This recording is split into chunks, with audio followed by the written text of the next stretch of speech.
इसी मुल्क की गवर्नमेंट में कंफ्यूजन नहीं थी, वो हमारी गवर्नमेंट थी। 13 मार्च से लेके आज तक मेरी एक स्टेटमेंट बता दें जिसमें तजाद हो। मैं चाहता हूं कि हमारी पार्लियामेंट चले, जब बात करो वो शुरू हो जाते हैं कि जी वो नैब न्याजी नेक्सस या कभी कुछ शुरू हो जाते हैं। अपनी ऑपोजिशन से बड़े रिस्पेक्ट से कहना चाहता हूं, मेरी कोई किसी से दुश्मनी नहीं है, ना मैं कोई बदला लेना चाहता हूं। इस पे बिलावल ने जो कहा वो भी दिखा दें। कैसे कह सकते हो कि हम तैयार हैं? अगर पाकिस्तान तैयार है तो हमारे डॉक्टर्स, हमारे नर्सेस, हमारा पैरामेडिक्स आज तक क्यों रो रहे हैं? ये इसलिए है कि हमारा वजीर आजम इलेक्टेड नहीं सिलेक्टेड है।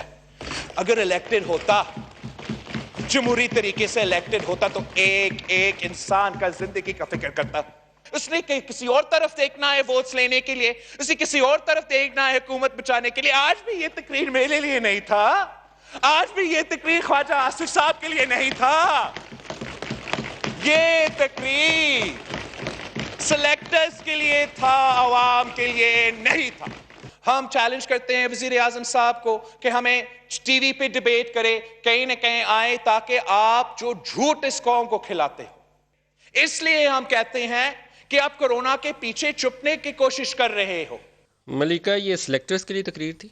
Thank you Nadeem. नदीम, देखिए, जहाँ तक वज़ीर आज़म की तकरीर की बात है, वज़ीर आज़म के बयानिए की बात है, वज़ीर आज़म हमेशा बहुत बहादुरी से, बुर्दबारी से और अपोजिशन की तज़हीक आमेज़ गुफ्तगू का जवाब देते हैं, बारहा देते हैं, और ये उनका एक इम्पॉर्टेंट पर्सनैलिटी ट्रेट है। आपने आज भी देखा कि वज़ीर आज़म ने एक मैग्नानिमस एटीट्यूड अडॉप्ट किया, पार्लियामान में आए, पार्लियामान के मेंबरान को जो अपनी सारी सियासत एहतसाब के बैनर के अंडर करते हैं, उनसे गुफ्तगू की, उनको अवेयर किया कि हमारी क्या हिकमत अमली है, हमने क्या स्टेप्स उठाए, हमारा क्या लाए अमल है और हमारी आगे की स्ट्रैटेजी क्या है। लेकिन पार्लियामान के अंदर आने को आप एहसान क्यों समझते हैं? नहीं नदीम, हम सिर्फ ये कहते हैं कि आप तो कहते हैं कि आप एक्सपीरियंस हैं, आपने 12 सियासत की है, ऐवान चलाए हैं, गिराए हैं, तो आपको पार्लिमानी रिवायात क्यों नहीं मालूम? ऐसा क्यों होता है कि आपके पास कोई मुस्बत बात करने के लिए नहीं है सिवाय तज़हीक करने के?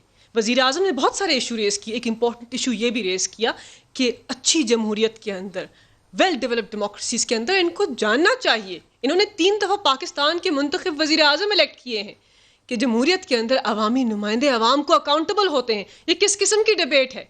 ये कैसा रवैया है? ये कैसी आमिराना सोच है कि हम पाकिस्तान की अवाम को जवाबदेह नहीं है? ये आप किस किस्म के आमिर हैं? अपने आप को अवामी नुमाइंदे कहते हैं और पाकिस्तान की अवाम के जामिन बनते हैं और फिर उन्हीं को जवाबदेह नहीं है। आपके ऊपर करप्शन की एलिगेशंस हैं, आपने पाकिस्तान की अवाम के पैसे का ज़िया किया है, जवाब दीजिए हमें नहीं, इदारों को। हम सिर्फ ये कहते हैं, आपने अपने रिपोर्ट में जिनके नाम आए थे उनको सजा होगी सारों को। देखिए नदीम, हर चीज़ की एक रफ्तार होती है। इन्होंने 29 अरब की सब्सिडी दी, हमने 2.5 अरब की। इन्होंने इंक्वायरी करवाई, इसलिए पहले इनको सजा होनी चाहिए, आपको बाद में होनी चाहिए। नहीं, ये करवा नहीं सकते। तो प्राइम मिनिस्टर ने जो जुमला बोला था उसके ऊपर बड़ा अच्छा जुमला उन्होंने बोला। उन्होंने कहा हमसे दबाव में आके वो 3 अरब की सब्सिडी, हम तो नए नए आए थे, दबाव में आके हमसे हम कह रहे हैं कि एक सिस्टम था जिसको माफियास कंट्रोल करते थे, जिसको कार्टेल्स कंट्रोल करते थे। अरे भाई, वो बैठे हुए हैं ना, किसी ने निशानदेही नहीं की। हम तो कह रहे हैं पहले इंक्वायरी रिपोर्ट पब्लिश की, आप तो नदीम जानते हैं प्रोसेस है, फिर फोरेंसिक ऑडिट की रिपोर्ट पब्लिश की, गलती का तायुन किया, और हम आपको बता रहे हैं जिनको आप 100 दिन के लिए, और हम इन सब 100 दिन के लिए आप नैब की हिरासत में डालते हैं, हम नहीं डालते। वहाँ वो प्रोसेस कहाँ जाता है? मैं करेक्शन कर दूं, हम नहीं डालते। कौन डालता है? देखिए, उस पाकिस्तान के कानून के तहत सेक्शन 24, इनकी पार्टी ने जिस कानून को बड़ा फरोग दिया, जिस कानून को पाकिस्तान मुस्लिम लीग नवाज ने सियासी इंतकाम के लिए इस्तेमाल किया, उसी कानून के तहत नैब चेयरमैन इनके लोगों को आप तो खुद लॉ एक्सपर्ट हैं, उनसे सवाल जवाब। काला कानून किसको कहते हैं? देखिए, हम कहते हैं कि नैब की तरमीम होनी चाहिए, ये बिला तफरीक ज़हन में रखिएगा। होना चाहिए। आज इनको जो जेलों में डालेगा, देखिए इस तरीके से, लास्ट पॉइंट, कल दूसरी बारी भी आपकी भी आएगी, ये ज़हन में रखिएगा। देखिए, कोई भी कानून किसी सियासी वाबस्तगी के ऊपर बेस्ड नहीं होना चाहिए। हम तो कहते हैं